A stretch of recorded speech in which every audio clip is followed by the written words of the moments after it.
Dada dena Palman Pulana ni know that Shaka the Hive Man in a tuliku plated canvas alongside number one chef Yampadeno April. The statics on the other hand. You understand? Today we're talking about strictly business.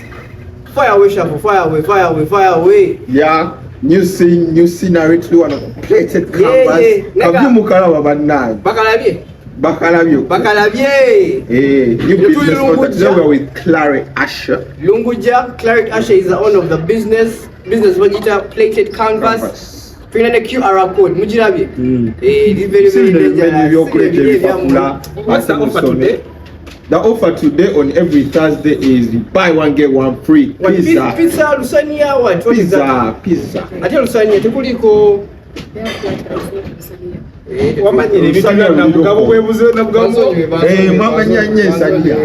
So today's topic is being a business owner in Uganda, and our guest is Claret Asher. So topic number one is, does the location really matter where you are? For a business, for what? For a business, obviously. Does location matter? Yes. For any other business? For every business. For every business? Yeah. It depends on the business that you do. Because now from my educated canvas, you remember when I was home, like about it, I used to support me even when I was home, going Nigeria and Tinder, what. So I think it's about advertising a lot. Yeah. It doesn't really much about the location. Lately, according to business, it's not like way back. As a bakoleranga in business. Naga abananga otaba mukibuga tojja kukola. Shaka Gorozachi. Location is actually very important. Very crucial. Yes. Shaka is just. But then Shaka. I think it depends on the kind of business. Yes, because almost everyone has never plans. Everyone in the direct. They have clients. I have clients in Butabika. I have clients in Kulambi, Nigeria. It's like it's a delivery. How do you work on the delivery fee? But delivery people make up by the chin to which one miracle mutual which to the backwards that delivery fee. So how do you even before I'm after delivery fee your man and the tower you're so blaming a village to delivering a much to that does not make sense. But it depends on where you live and where you're ordering from. I think according to like when they're cooked at the end. See, we didn't know. You know, sometimes you are prepping a certain person. You understand? Cutting the client ordering a number actions in Singapore more than a chapati. Actually, I think I was the Bagula because of you. Oh, sometimes yes, pretty but there are all businesses because they are privileged and are fat as but only there. Anyway, I'm kidding. It is true. By the way, Kanukaka sell. Claret Asher has a fat ass. That's why people buy from her. That's why we are here. That's why we are here. That's why we are here. Nakamereka wo. Nakamereka wo. Mama tu makamati ndo akamereka kokeko. Nakamereka ko. Wasabu. Never do a challenge that time. Whenever I have plans in Boston, like London, we nagamba. Wait for me to teach chapati. But it's parking. It was parking. It was parking. Claret Asher cola delivery is parking. You don't know me. We international, bro. Chichi. Depends chapati because where is you? Depends where you're number 30, because usually 30, 40, 50. Doing business. Business in job. Shafa, what was the delivery where you are going? Hey, yes. What are you trying to say? Anyway, it's only that snacks mostly. Samosas, but usually chapatis. Things that last long. Chapatis and mandazis. Those ones. I feel like according to you, a business should have a specific thing where it could be like Exactly. Yes, because we work in a so let me say at the restaurant, I'm not gonna mention names. But when you work at a restaurant, you're gonna have a specific. Yes. I'm willing to pay that price. Because this is what I'm paying. And you're willing to go where they are because of that. That is a goat's meat is the most selling thing. Goat's meat day, pizza day. Those are the busy days. And when the goat's meat you buy them, would you not if now client in the goat's meat? Whether pan fried, whether wet fried, like depends. Asha, first time wabazi wano ku restaurant yo oyinza mu recommendingira ngama kano okalya ogenda kudda Kabuzi ne chapati. Kabuzi ne chapati. Sure. So tukisotegedde kikazo kireta ono ku date. Kabya kabuzi n'akachapati. N'akachapati. Okategedde akabuzi okalya so tukisotegedde. Kalya zo sina kyesi. Wanyolo feminist. Nino Yanjo tale mukazi wogwe. But anyway, on that topic, if we go back to location, me personally, location doesn't matter. You can be anywhere. Location matters a lot based on which business you're doing. Okay, tell me one business that requires a specific location. Let me tell you, Kati, in my let's go to the point of bars like Bandai versus these other places. I want to think they go to Bandai because they know all the bars they want. So The Bandai effect, by the way, someone talked about it on TikTok. It was like Bandali is like what? A ride when you go to an amusement park, whereby there are many rides everywhere. So you have more options. Yeah. That's even when Kololo had more options, everyone was there.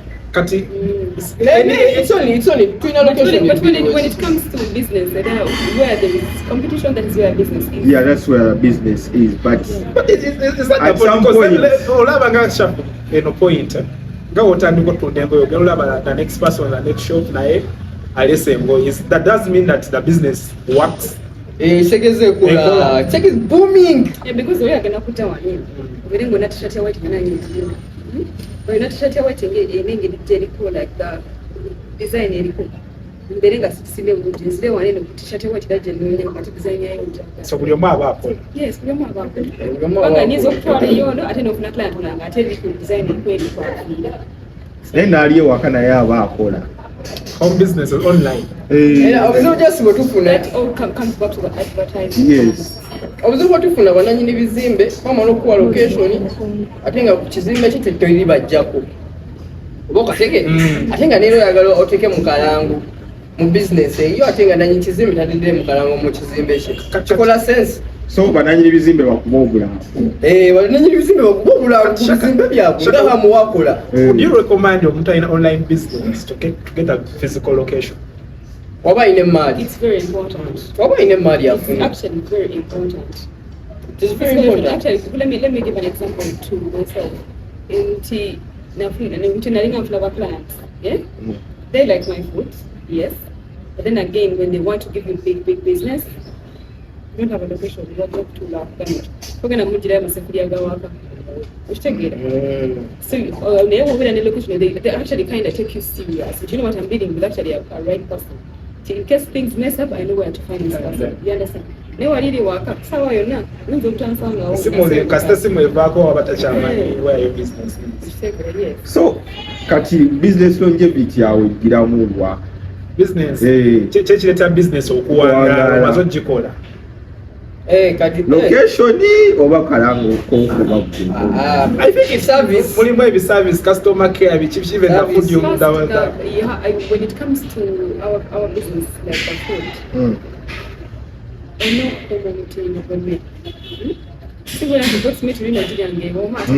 Go by the way, food wise, Kinoba constant. Yes. You know better than constant. Customer care, yeah, but one thing I know about people love good food. And people are willing to pay any amount of price, like any amount of money, for as long as the food is very good. Yes. Like a plated canvas, we have nice food. Yeah. So, katimu business one on them, what is better, self-employment or where the boss? Let's start with Shaq. Very subjective. If you give self-employment, we might get a better employee. We might get a better business. Yeah. Man, I've always been moving about way. Sometimes what do you think is better? Or what would you tolerate more? Self-employment? For me anyway. Right now where I'm like self-employment is good, but it has disadvantage. Comes with a lot of pressure. Self-employment. What do you customers go up on Mr. Sudan? Rent. Mr. Sudan rent. Mr. Sudan.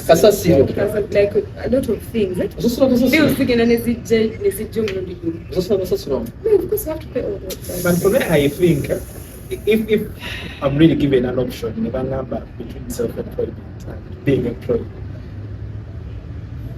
I would really choose to be employed because let me tell you, when you're employed, most people that are employed, they don't even care if the business is working. They don't care if you're making money. At the end of the month, they know they're going to get paid.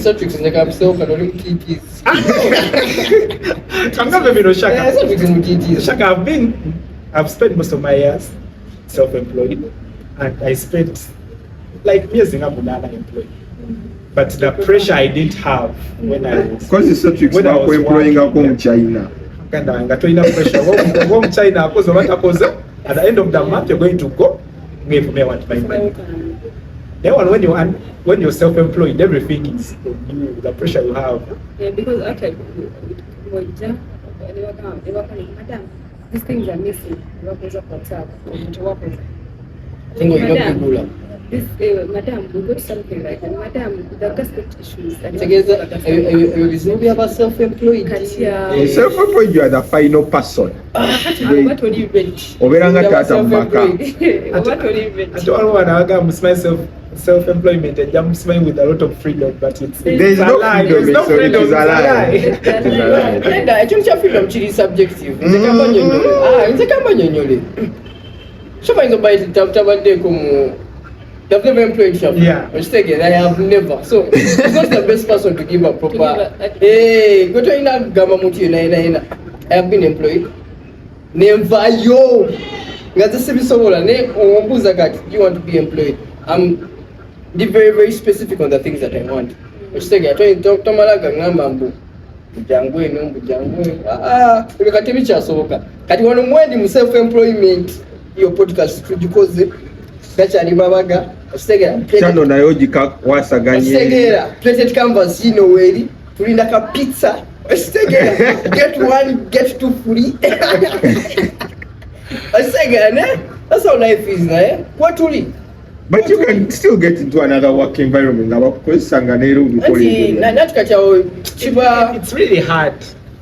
Do you know that people that work 9 to 5? Maybe at Dalanga, you know, get a kusatu. Ave kumidemo bakomina. Omuntu alina schedule bwetyo weekend ye bwetuuka kizibu nnyo muganja ntugende tukole podcast. That's their time now. They want to do things they want to do. But they have a long weekend. It's not they're 2 days. Twali mu kalulu. Kuli internet. Nze nga self-employed. You're self-employed. Toyina break. You're always working. Obana ali employed abere ngalinze ka Easter holiday ngachimanyi. Next week ngachimanyi president agenda swearinga interkola. Naye gwe customer kasita gamba njagala kino. Naye kati client akubira simu, remember client akogera na kubira simu nakamba Asha. Mbira kamera. Mbadde kusaba ngenda kujja sawa nyesho ntuza 10 usually. Nakamba Asha ngenda kujja around 10:30 or 11. But I have my friends up on me. Please be around. And you have to stay around. Together they are buying the person. There's no difference. They're buying the person. Just so you know. So Trix, why do Ugandan businesses fail to celebrate the first 5 years? Most of the businesses in Uganda bikola mwaka gumu ebiri ogenda munonyo gwokusatu nga hanga mwana kujja ko shuffle stop Celtics oina business yamalire yakole emyaka ebiri ogisewo one so ile jemanye ekyali 10 years plus omanyiziriwo ezanga sikyazijjukira. But most businesses in Uganda, even the challenges are many. Most of us ogenda okulumanya oba ne mentality ogenda okukola business, you don't think of failing. Omanyi you've got the capital, you have the zeal to work, you have the passion. I think it's enough to make a business work. Yeah, we always get afraid of the challenges that we get in the course of the business. Because all about children and mentality in the first year. Let me say, let me go back to whereby we used to sell shoes. Okay, the Nabugamu was in a capital. Omuntu gwegomba most of the time abanga ayina edduuka ddene oshakira naye omuntu oli gwegomba amaze like 10 years in business the 5 years zifeire naye zo tazongera oshakira osanzewo akiri wedde okitegera Anyway, it's all about resilience. But I don't think it's even about resilience. Resilience resilient ng'ekintu akikoze over and over again. No chusa. But do you know, do you believe in starting over again? Yeah. Sometimes people are afraid of starting over. Or starting something new. Yes, because I'm Chemanyite.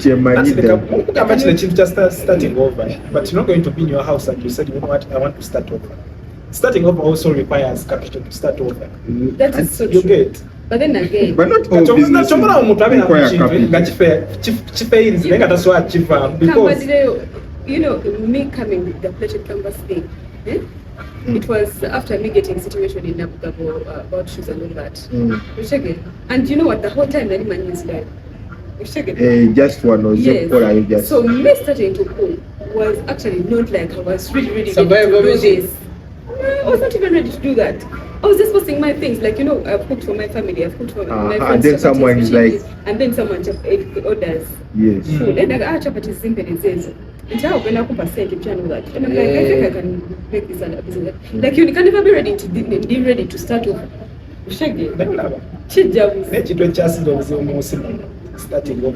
But yet it's the simplest thing by now. It is. It's all about you starting. It is not easy. The whole thing, okay, today, the whole thing is that she was the coach in case I move from here. 10 years old visa. Okay, let me give you an example. You such today why you not having No, you guys. Today can consider a simple example. You know, there are kids in villages. Like in Takayasiki, they buy a border. So, but if the border fails to work, how do you tell that such a person that start over with what? They've invested everything they have. And that's that specific thing. It is. It's the one you're investing. I lost money. Get investing the change. Make like and all that. It's not that I was ready for all this. I didn't know at one point I'm going to actually own it. You know what makes... I remember, like, you know, at some point, I was on a calling, but it was far. Because, you know, I have been going for teas, coffees, and all that. And like, I'm like, I knew, like, one day I'll own a coffee shop. Like, this was the thing. Plenty of canvas. It sometime, like in my book somewhere. So actually, when I got this, I actually bought this that I'll own a coffee shop. But that time when I get a coffee shop, I didn't even 100,000 to buy coffee beans. You understand? It starts with the dream. It starts with a dream. That's all you have to have. Uganda man, you need more than a dream. I think the podcast started with what? The podcast started with a dream. The podcast started with a dream. Yes, But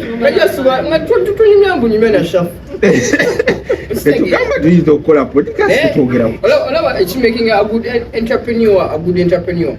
Starting. You have to be a risk taker.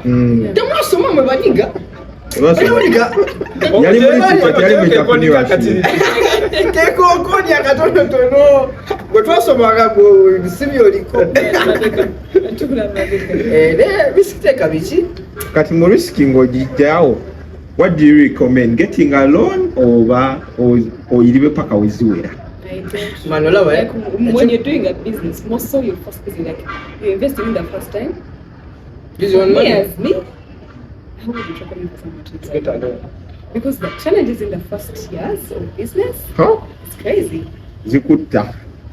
You might not get that money that you pay for. That money is going.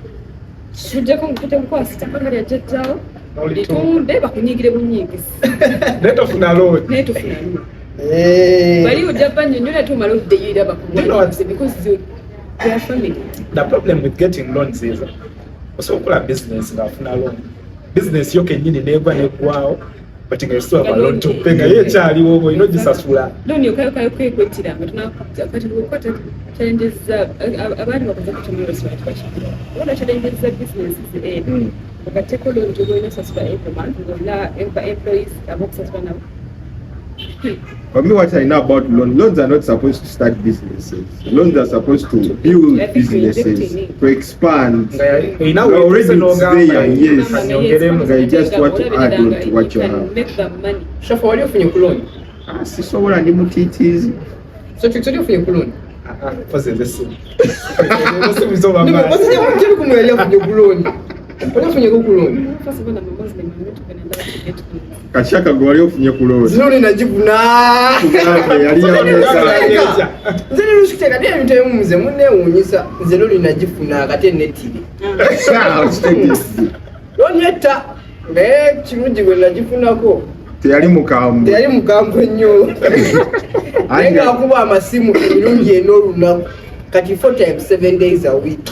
Bananga batubanja amasimu temugafiirako kiraba kwasa mutukubira nnyo amasimu musu tuba tuziraba nga mutukubira naye mutusonyiwe tubalaba wezinawera tujja bakubira eno zi message bwe ziyitingana enakubira ebisimu ena enakutiisatiisiza nga ne bizinesi bwekutwala nga n'omukozi ayagala sente ze olabira omuntu ng'afa stress n'afa naggwawo nga tomanyi nakiki muse stress kitegeera kati wetubera ku ezo straight what are the challenges small businesses zebayitamu zeziriwa small businesses nga ki nga operated canvas shuffle store man challenges za shaka goyitamu mubizibu ki nze ebizibu byempitamu bakira nti bagala nnyo begayirira ate agamba I want this one ate without a design ate I want white but cream without cream asige ate cream without ate white emmere temuli mu description oyikasa kugamba sagala butungu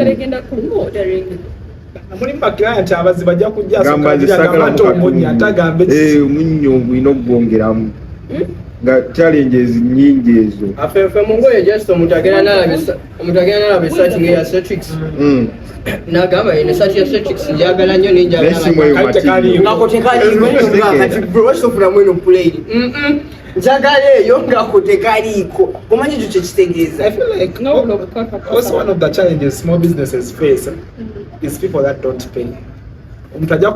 They know it's a small business, they start taking things on credit and they fail to pay. Ate omuntu atasasula small business abanga gambye bukati business kigale kuba certain eziba ntini zitya. Small business it's a lot of money. That's what people feel. Me what I know about small businesses is most small business temwina bera mu mukwano.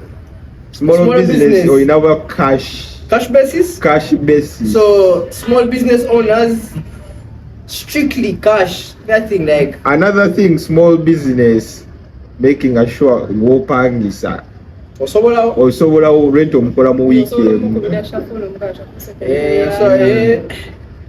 kubanga rent is the biggest part that kills most small businesses.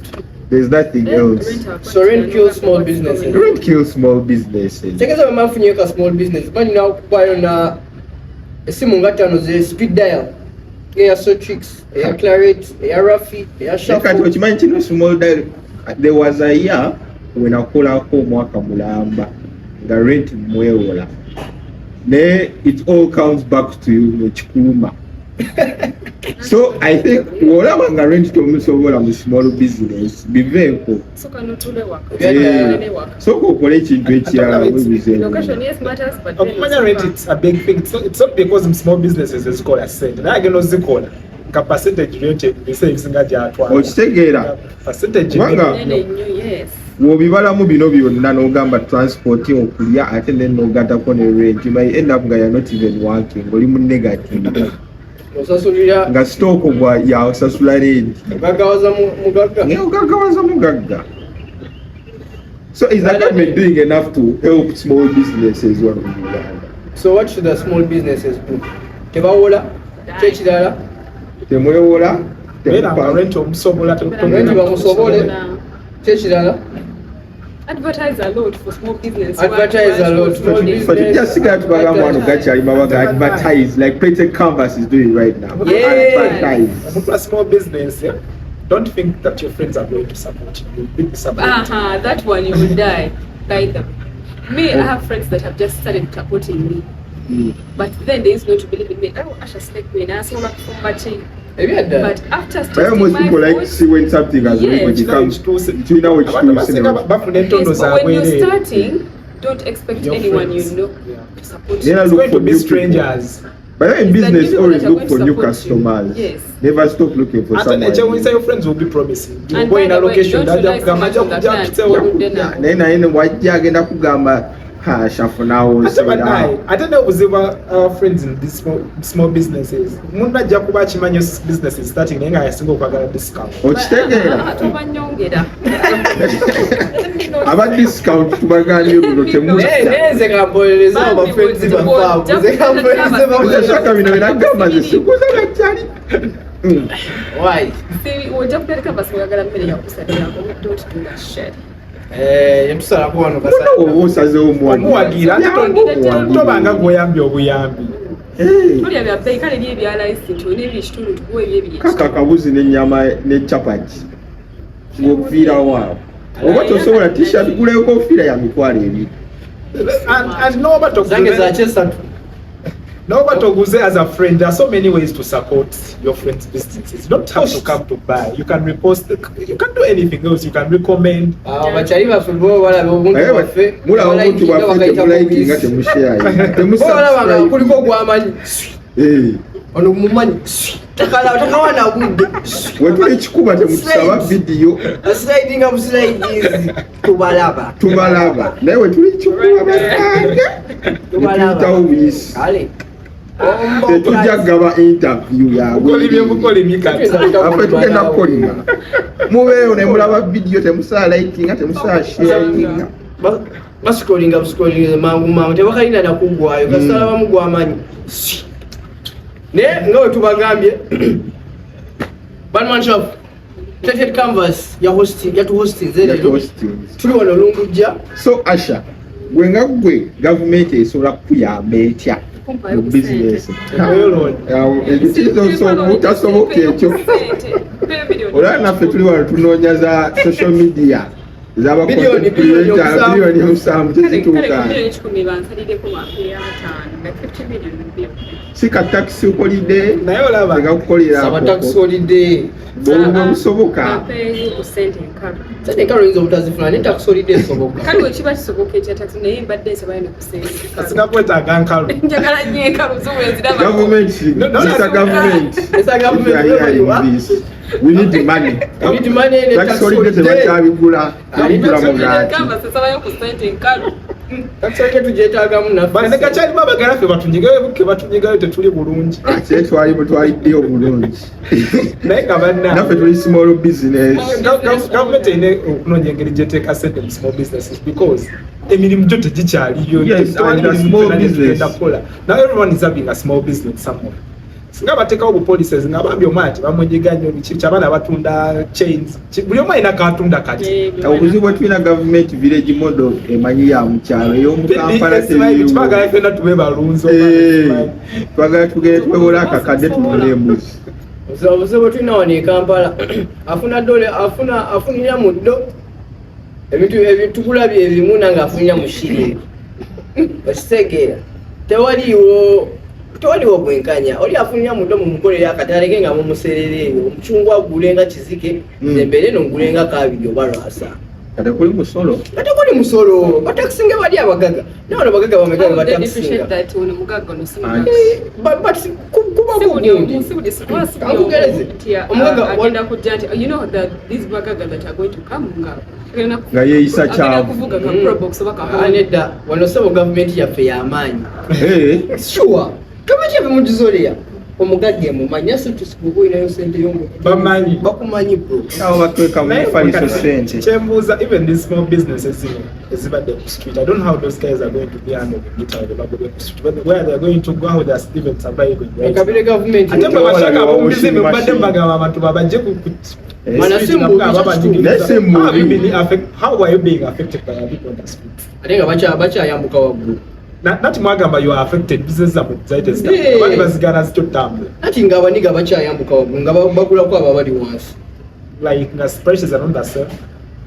obviously prices can't be They can't be the same, definitely. asasula rate n'atasasula waba olabye ekajini wali wansi nga kakiwaya okitegeera lwaki aba ayambuka ku shafosto oweena oweena oba owekizike oba owomunaana I feel like they are getting the genes from you guys too about ebyo kabisigalire byama so So trick soko tuwe end remarks zoina mwena topic. My end remarks about the topic.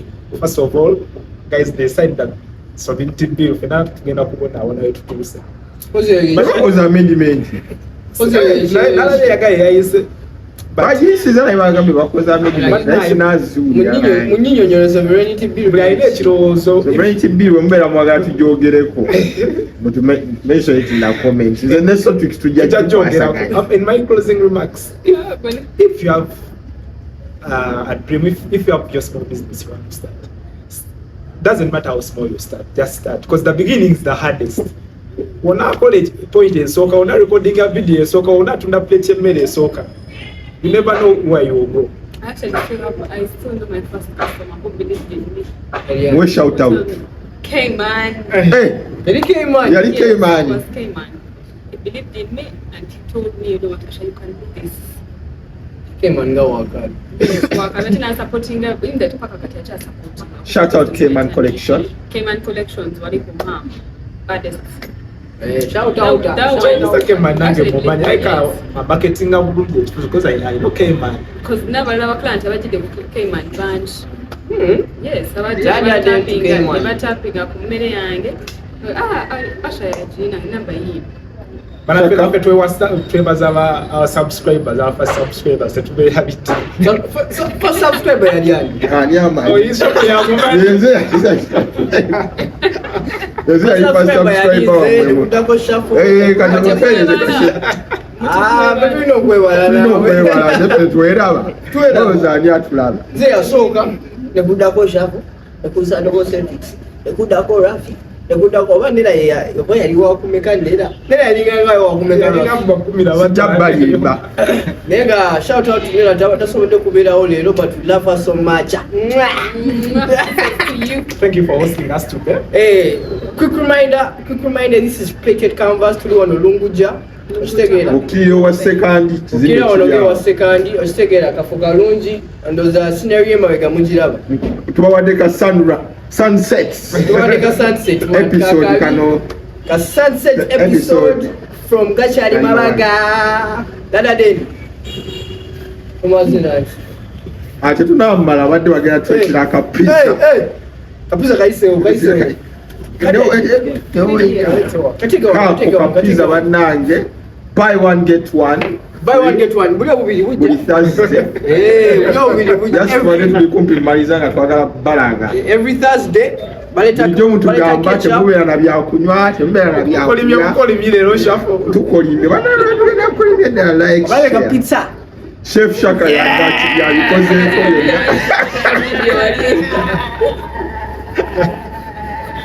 Chef Shaka yabikozeeko byonna bannanga. Ogaleka pizza. Yeah, kali wano Plated Canvas.